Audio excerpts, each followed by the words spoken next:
दोस्तों, किसी ने सही कहा है कि आवाज ऊंची हो तो कुछ लोग सुनते हैं, लेकिन अगर बात ऊंची हो तो बहुत सारे लोग सुनते हैं। नमस्कार दोस्तों, सोल इंस्पायर्ड यूट्यूब चैनल में आपका दिल से स्वागत है। एक छोटी सी कहानी। ये कहानी एक लड़के की है, 24 साल का लड़का जो सेठ के यहाँ पर नौकरी करता था। उसके माँ बाप इस दुनिया में नहीं थे। उसकी जिंदगी बड़ी परेशानी में चल रही थी। वह काम पर जाता था, रोजाना पैसे कमा करके घर आता था, ना खाना बनाता था और ना ही खाता था, बस सो जाता था। एक दिन उसने देखा कि एक बूढ़ा फकीर अपनी पीठ पर 3 ठेले लेकर एक शहर से दूसरे शहर की ओर जा रहा था। वह काफी बूढ़े भी थे और काफी देर से वह यूं ही सफर कर रहे थे और आखिरकार कुछ दूर और सफर करने के बाद वह चलते चलते थक कर एक पेड़ के नीचे बैठ गए। तभी उनकी नजर एक नौजवान युवक पर पड़ी जो उसी रास्ते से जा रहा था और वह भी उसी दिशा में जा रहा था जिस दिशा में उन बूढ़े फकीर को जाना था। तभी वह लड़का उन बूढ़े फकीर के पास से होकर गुजरा। इस पर वह फकीर उस लड़के से कहते हैं, सुनो बेटा, क्या तुम मेरी थोड़ी सी मदद कर सकते हो? यह ठेला बहुत भारी है और मैं बूढ़ा हो चुका हूं। मैं ज्यादा समय तक इनका बोझ नहीं उठा सकता और मैं बहुत थक भी चुका हूं। तो क्यों ना तुम मेरे एक ठेले को ले लो और मुझे उस दूसरे गांव तक पहुंचा दो। इसके बदले में मैं तुम्हें 3 स्वर्ण मुद्राएं दूंगा। वह लड़का उन फकीर की सारी बातें सुनता है और उन फकीर से कहता है, कोई बात नहीं बाबा, मैं आपकी मदद करने के लिए तैयार हूं। कहिए आपको कहां जाना है? ऐसा कहकर उस लड़के ने उन फकीर का एक ठेला उठा लिया और अपने कंधे पर ले लिया। तभी उस जवान लड़के को यह एहसास हुआ कि यह ठेला तो सचमुच बहुत भारी है। वह लड़का और फकीर दोनों रास्ते में आगे की ओर बढ़ चले। कुछ दूर आगे चलने के बाद देखते ही देखते वह गांव खत्म होने लगा और अब एक सुनसान रास्ता आगे की ओर जा रहा था। वे दोनों अपने मार्ग में मस्त होकर आगे की ओर बढ़ रहे थे। जब भीड़ से पूरी तरह से अलग हो गए तो वह लड़का उन फकीर से कहता है, बाबा, इस ठेले में आखिर ऐसा क्या रखा है जो ये ठेला इतना वजनी है? उस लड़के को जवाब मिला, कुछ नहीं बेटा, बस इसमें तांबे के कुछ सिक्के भरे हुए हैं, इसी कारण ये ठेले में बहुत वजन है। उस फकीर की यह बात सुनकर वह लड़का मन ही मन सोचने लगा, लगता है ये बाबा जरूर कोई व्यापारी है, तभी तो इतने सारे तांबे के सिक्के लेकर चल रहे हैं। और फिर तभी उसके मन में एक ख्याल आया कि मुझे क्या करना है, मुझे तो खाली ये ठेला दूसरे गांव तक पहुंचाना है, बस इतना ही। जैसे ही उसके मन में यह ख्याल आया, उसने तांबे के सिक्कों का वह ख्याल मन से निकाल दिया और अपनी धुन में मस्त होकर वह आगे की ओर चलने लगा। चलते चलते कुछ और समय बीता और वे दोनों एक नदी के किनारे जा पहुंचे। वह लड़का हट्टा कट्टा था और काफी चुस्त और तंदुरुस्त भी था, इसलिए वह बिना सोचे समझे उस नदी में उतर जाता है। किंतु वह फकीर अब भी किनारे पर ही खड़े थे। इस पर वह लड़का उन फकीर से कहता है, क्या हुआ बाबा, चलिए आइए, हमें यह नदी पार करनी होगी, तभी तो हम उस गांव तक पहुंच पाएंगे। इस पर वह फकीर उस लड़के से कहते हैं, मैं जानता हूं बेटा कि हमें यह नदी पार करनी होगी, लेकिन जैसा कि तुम जानते हो, मैं अब बूढ़ा हो चुका हूं और दोनों ठेले लेकर मैं यह नदी पार नहीं कर सकता। कहीं मेरा पांव फिसल गया तो क्या होगा? क्या तुम मेरी एक और गठरी ले सकते हो? मैं तुम्हें इसके बदले भी 3 स्वर्ण मुद्राएं दूंगा। इस पर वह लड़का मुस्कुराते हुए उन फकीर से कहता है, बाबा, आप मुझे शर्मिंदा कर रहे हैं। यदि आप मुझे स्वर्ण मुद्राएं ना भी दें तो भी मैं आपका कार्य अवश्य करूंगा। मैं आपको उस दूसरे गांव तक जरूर पहुंचाऊंगा। इस पर वह फकीर मुस्कुराते हुए उस लड़के से कहते हैं, बेटा, तुम तो बड़े ही भले इंसान लगते हो। इतना कहकर उन्होंने वह दूसरी गठरी भी उस लड़के को थमा दी। उस लड़के ने जब वह दूसरी गठरी अपने कंधे पर रखी तो वह गठरी भी उसे बहुत ज्यादा भारी लगी, लेकिन उसने वहां पर कुछ नहीं कहा। जैसे तैसे उन दोनों ने नदी पार की। नदी पार करने के बाद बातों बातों में ही उस लड़के ने उन फकीर से कहा, बाबा, आखिर इस दूसरी गठरी में क्या है? इस गठरी में भी बहुत वजन है। इस पर वह फकीर उस लड़के को जवाब देते हुए कहते हैं, बेटा, इसमें चांदी के सिक्के हैं, इसी कारण इस गठरी में भी बहुत वजन है। उन फकीर की यह सारी बातें सुनकर अब उस लड़के का दिमाग तेजी से काम करने लगा। वह यह सोच रहा था कि एक ठेले में तांबे के सिक्के हैं और दूसरी में चांदी के। ऐसा प्रतीत होता है मानो ये फकीर बाबा कहीं दूर से आ रहे हैं और उन्होंने अपनी सारी जमीन जायदाद बेचकर यह सारे सिक्के इकट्ठे किए हैं, तभी तो वह इतना धन लेकर चल रहे हैं। लेकिन वह लड़का उन फकीर से कुछ नहीं कहता और वे दोनों चुपचाप मार्ग में आगे की ओर बढ़ते चले जाते हैं। कुछ दूर आगे बढ़ने के बाद एक बार फिर एक सुनसान राह आती है। उस सुनसान रास्ते को देखते ही उस लड़के के मन में तरह तरह के विचार उत्पन्न होने लगे। वह यह सोचने लगा, अरे यह तो सुनसान जगह है। अगर मैं यह सिक्के लेकर यहां से भाग जाऊं, मुझे नहीं लगता कि यह फकीर बाबा मुझे कभी पकड़ पाएंगे और यहां पर कोई है भी नहीं जो इनकी मदद कर पाए। और वैसे भी ये बहुत सारे सिक्के हैं, मैं इनसे एक अच्छी दुकान खरीद सकता हूं, अपना नया व्यापार शुरू कर सकता हूं। और वैसे भी यह बूढ़ा फकीर अब इन पैसों का क्या करेगा, इससे अच्छा तो मैं ही इन्हें रख लेता हूं। वह लड़का यह सब बारे में सोच ही रहा था, तभी अचानक उसे खुद पर आश्चर्य हुआ। अरे मैं यह क्या सोच रहा हूं, ये फकीर बाबा ना जाने कहां से आ रहे हैं और क्या करके इन्होंने इतने सारे पैसे इकट्ठा किए होंगे। मुझे इनका फायदा नहीं उठाना चाहिए। नहीं, मुझे ऐसा नहीं करना चाहिए। उसने कुछ देर के लिए तो अपने मन के विचारों को काबू कर लिया, लेकिन कुछ देर बाद उसके मन के विचार उस पर देखते ही देखते हावी होने लगे। वह लड़का 2 ठेले लेकर उन फकीर के पीछे पीछे चल रहा था और कुछ दूर आगे चलने के बाद एक पहाड़ी आई। इस पर वह फकीर बाबा उस लड़के से कहते हैं, बेटा, यह पहाड़ी मैं नहीं चढ़ पाऊंगा। मैं काफी बूढ़ा हो चुका हूं और मेरे घुटनों में भी दर्द रहता है। यदि तुम मेरी तीसरी गठरी भी ले लो तो मैं तुम्हें 3 और स्वर्ण मुद्राएं दूंगा, लेकिन याद रखना इसे कहीं गिराना मत, कहीं यह गठरियां खुल ना जाए। इस पर वह लड़का उन फकीर से कहता है, क्यों बाबा, आखिर इसमें ऐसा क्या है? इस पर वह फकीर उस लड़के से कहते हैं, बेटा, इसमें स्वर्ण मुद्राएं हैं। यह सुनकर वह लड़का मन ही मन बहुत प्रसन्न हुआ। उसने चुपचाप वह गठरी भी उन फकीर से ले ली और देखते ही देखते वे दोनों मार्ग में आगे की ओर बढ़ने लगे। अब वह फकीर बिना कोई वजन लिए हुए आराम से पहाड़ की चढ़ाई पर चढ़ रहे थे, किंतु वह नौजवान लड़का जो पीछे था वह वजन के कारण बहुत धीरे धीरे चल पा रहा था।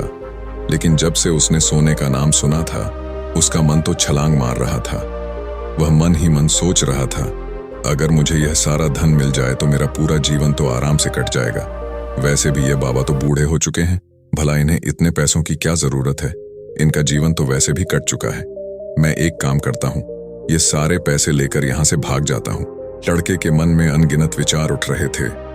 लड़के का मन अब उसकी बुद्धि पर पूरी तरह से हावी हो चुका था और उस लड़के का मन अपनी बात को सही साबित करने के लिए उससे कुछ भी कह रहा था।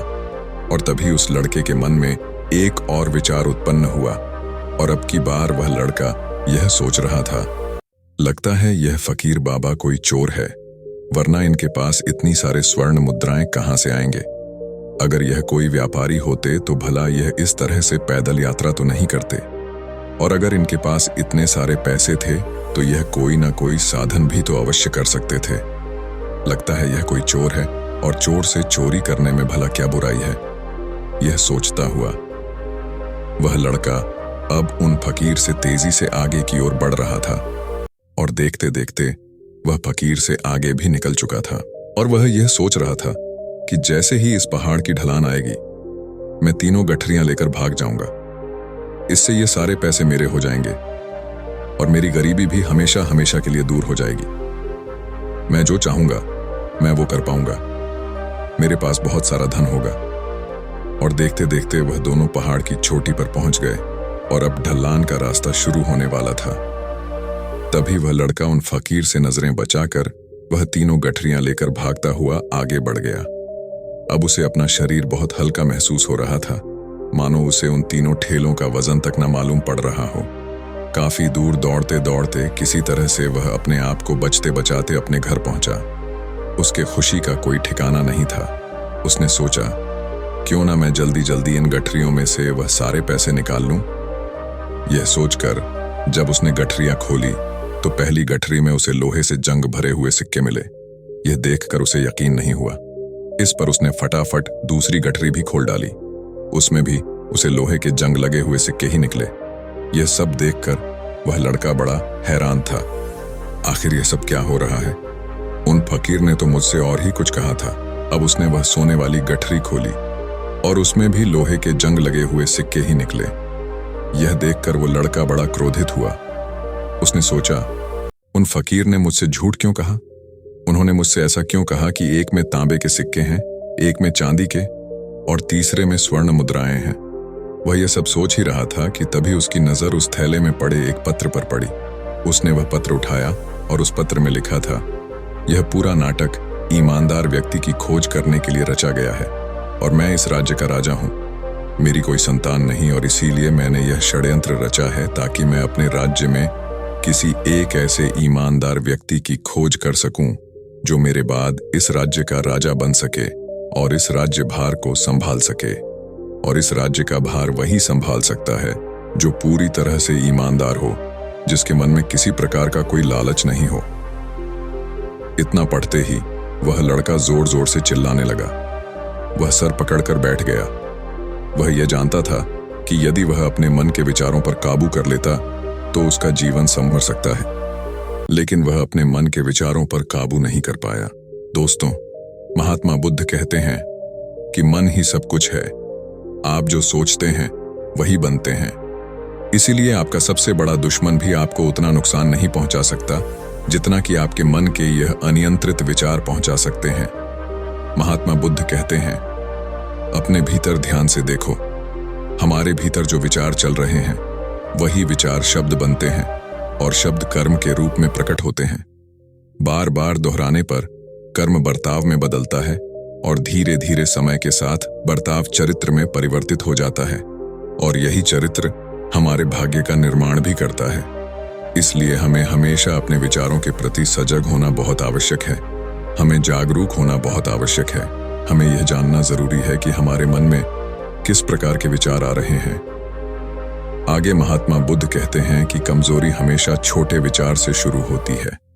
यह एक बीज के रूप में होती है और यदि इस बीज को नष्ट ना किया जाए तो यह छोटा सा विचार बहुत जल्द ही एक विशाल वृक्ष का रूप ले लेता है और हमारी बुद्धि की सोचने और समझने की क्षमता को पूरी तरह से नष्ट कर देता है। जिस प्रकार आपने इस कहानी में देखा कि किस प्रकार उस जवान लड़के का मन उस पर हावी हो चुका था और उसकी सही और गलत सोचने की क्षमता पूरी तरह से नष्ट हो चुकी थी, जिस कारण वह यह समझ नहीं पाया कि उसे क्या करना चाहिए और उसके लालच ने उसके भीतर इतनी ऊर्जा भर दी कि वह तीनों ठेले उठाकर इतनी तेजी से वहां से भागता आगे भी बढ़ गया। इसीलिए जब आपके मन में पहली बार कोई गलत विचार उत्पन्न हो तभी उसे जड़ से उखाड़ देना चाहिए, अन्यथा वह विशाल वृक्ष का रूप लेगा और आपको किसी न किसी गलत राह पर वह ढकेल ही देगा। आप चाहकर भी उसे रोक नहीं पाएंगे। लेकिन अब आपके मन में यह प्रश्न उठ रहा होगा कि हम भला अपने मन के विचारों को कैसे नियंत्रित करें? हमारा मन तो इतना चंचल है, वह इतना शक्तिशाली है। इसके लिए जब भी आप कोई कार्य करने जा रहे हो तो सबसे पहले आपको खुद से यह पूछना चाहिए कि जो कुछ भी मैं करने जा रहा हूं, इसके पीछे मेरा इरादा क्या है? क्या मैं दूसरों को दुख पहुंचाना चाहता हूं या दूसरों को नीचा दिखाने जा रहा हूं या मुझे खुद को ऊपर उठाना है? खुद से सवाल कीजिए, खुद को जागृत कीजिए। जब आप इरादों के प्रति सचेत होने लगेंगे तब आप विचारों के प्रति सजग होने लगेंगे। तभी आपके भीतर सकारात्मक ऊर्जा का प्रवाह होगा। तभी आप सकारात्मक इरादों से जुड़ने लगेंगे और आपके मन के भीतर बसी हुई वह नकारात्मक ऊर्जा और नकारात्मक इरादे दिन प्रतिदिन कम होने लगेंगे। परंतु याद रहे, आपको यह हर रोज करना होगा और आपको यह हमेशा ध्यान रखना होगा कि आपको केवल अच्छा सोचना है, कि वह हम पर हावी हो ही जाता है। हम चाहकर भी उस पर नियंत्रण नहीं कर पाते। इसका जवाब में महात्मा बुद्ध हमें दो बातें समझाते हैं। पहली बात, सही इरादा विकसित करो। कई बार आपने देखा होगा कि आपके मन में कुछ और होता है किंतु आप कहते कुछ और है, क्योंकि आपके मन के भीतर जो कुछ बसा है वही आपके मुख से बाहर भी निकल रहा है। लेकिन जब हमसे वह गलती हो जाती है तो उसके बाद हमारा मस्तिष्क अच्छी तरह से काम करना शुरू कर देता है। हमारे सोचने और समझने की क्षमता एक बार फिर से जागृत हो जाती है और ऐसी अवस्था में हमें यह एहसास होता है कि हमसे गलती हो गई है। फिर हमारा मन दुखी हो जाता है, हमारा मन अफसोस से भर जाता है और इस भारीपन और दुख से बचने के लिए महात्मा बुद्ध हमें सही इरादा विकसित करने के लिए कहते हैं। आपके इरादे हमेशा अच्छे होने चाहिए, तभी आप दुख और तकलीफों से बच सकते हैं। अन्यथा आप इसी तरह से दुख और तकलीफों में घिरे ही रहेंगे और आप कभी इससे निकल नहीं पाएंगे।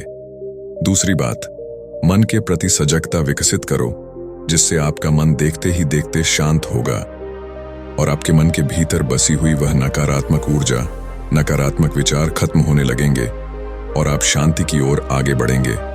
और आपको इसके लिए बस इतना ही करना है कि इस पल में जो कुछ भी हो रहा है, आपकी आंखों के सामने, आपके भीतर जो कुछ भी जैसा भी चल रहा है, बस उसे देखते रहना है। अपने मन के अच्छे बुरे विचार, अपनी भावनाएं और अपनी यादों पर बिना प्रतिक्रिया दिए उन्हें केवल देखते रहना है, जिससे आपके मन के सारे विचार देखते ही देखते खत्म होने लगेंगे। आपका मन खाली होने लगेगा और आप नकारात्मक विचारों से, ना सोच से बच सकते हैं और आप इन दुख और तकलीफों से भी दूर रह सकते हैं। इसीलिए महात्मा बुद्ध कहते हैं, जो स्वयं को देखता है वही सबसे बड़ा तपस्वी है। अर्थात जो अपने मन में चल रहे उन विचारों को बिना प्रतिक्रिया दिए हुए केवल देखता है और उन पर कोई भी प्रतिक्रिया नहीं करता, बस उन्हें देखता और समझता है, वास्तविकता में वही मन पर नियंत्रण भी कर सकता है और वही अपना जीवन सुखी और खुशहाली तौर पर जी सकता है। इसलिए यदि आप भी अपने जीवन को सुखी और खुशहाल बनाना चाहते हैं, तो आपको सबसे पहले अपने मन पर नियंत्रण साधना ही होगा। अपने मन को खाली करना ही होगा। अपने मन के विचारों के प्रति आपको सजग होना ही होगा।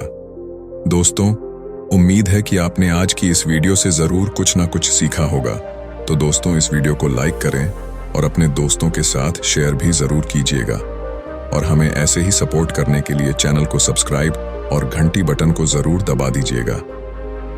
चलिए मिलते हैं फिर अगली वीडियो में। तब तक के लिए अपना ख्याल रखें। धन्यवाद और नमो बुद्धाय।